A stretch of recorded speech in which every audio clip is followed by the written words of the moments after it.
adakah kiat-kiat, cara-cara ampuh yang dilakukan para wanita muslimah di kalangan salaf dalam menganjurkan suami melaksanakan ibadah dan sunnah lainnya seperti menghadiri majelis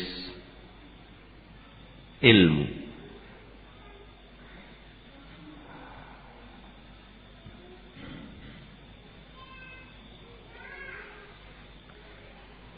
Diterangkan, istri menerangkan kepada suami tentang keutamaan ilmu, keutamaan mempelajari ilmu, bahkan mempelajari ilmu din.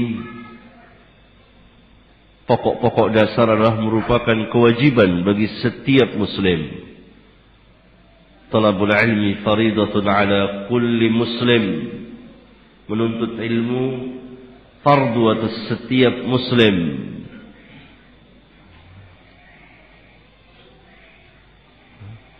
Ilmu apa yang wajib? Tentunya ilmu yang menjadi pokok atau dasar. Para ulama menjelaskan, di antaranya Imam Syafi'i dan lain-lain.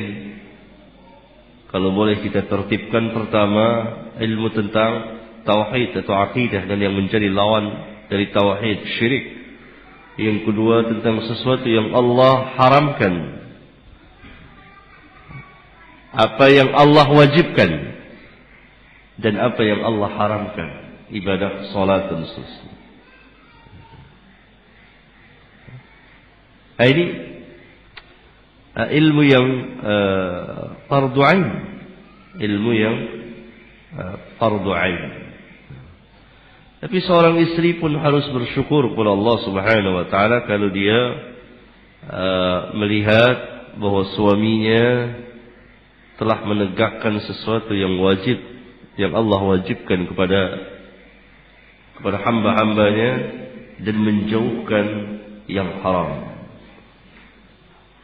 Karena tingkat kemampuan manusia berbeda satu dengan yang lain. Agar tidak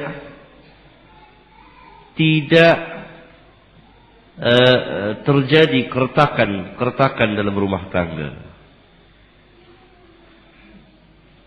Baru-baru ini, beberapa hari yang lalu, seminggu atau 2 minggu yang lalu, saya lupa, datang suami istri kepada saya mengeluhkan tentang keadaannya.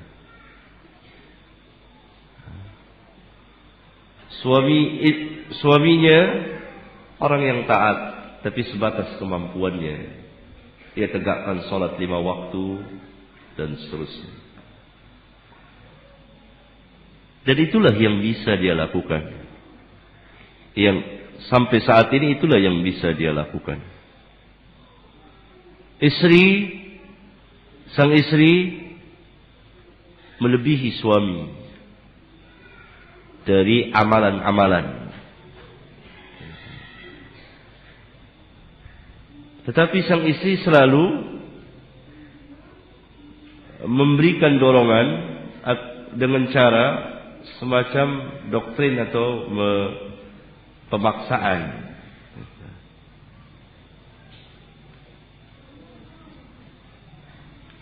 Misal, contohnya, sehingga dengan kejadian itu rumah tangga retak. Padahal si suami sudah salat 5 waktu, itu apa yang dia bisa lah itu. Istri punya pengetahuan ekstra lebih. Masuk WC ada bacaannya. Sehingga kalau suami masuk WC ditanya, "Mas sudah baca belum?"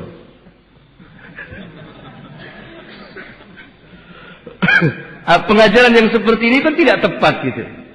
Suami tentu akan bacaan ini tidak wajib, akhirnya jadi bersifat berlebihan. Tapi kalau saat-saat tertentu diajarkan ada sunnah-sunnah seperti ini.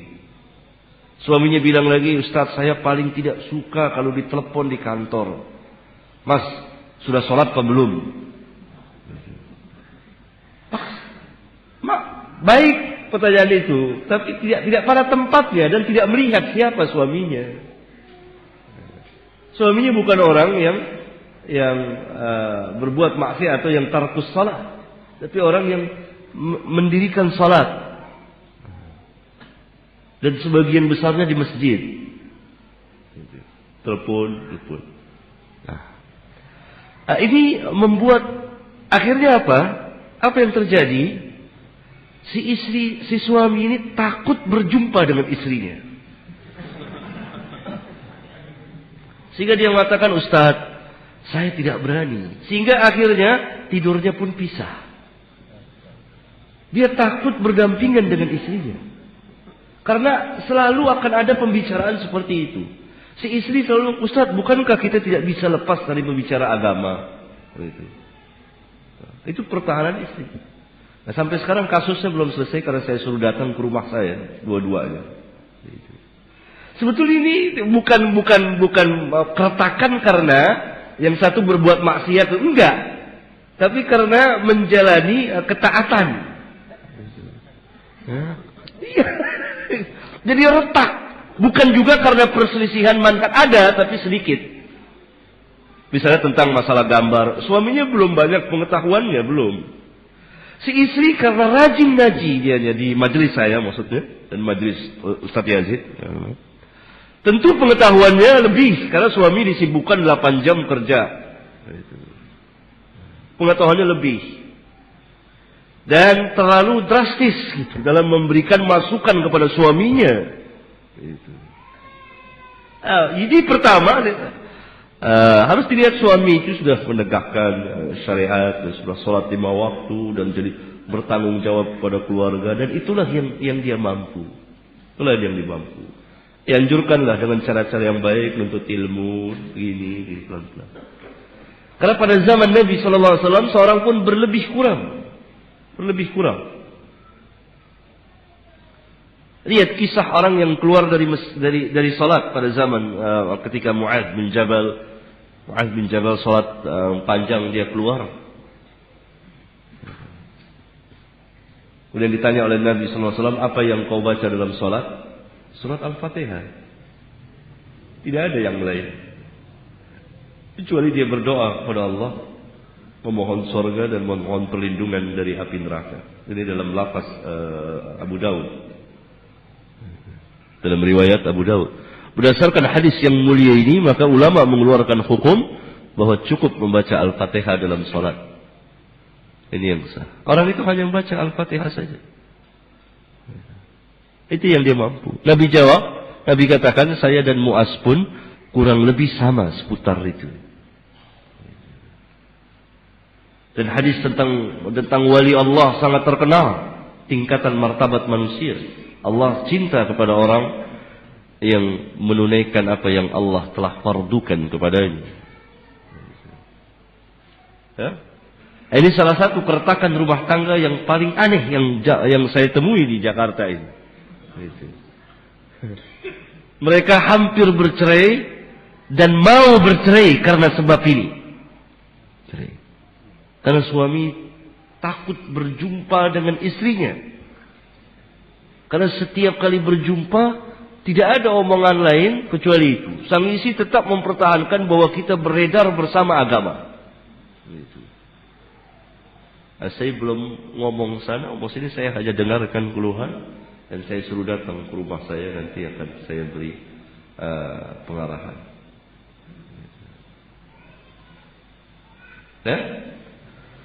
Nah,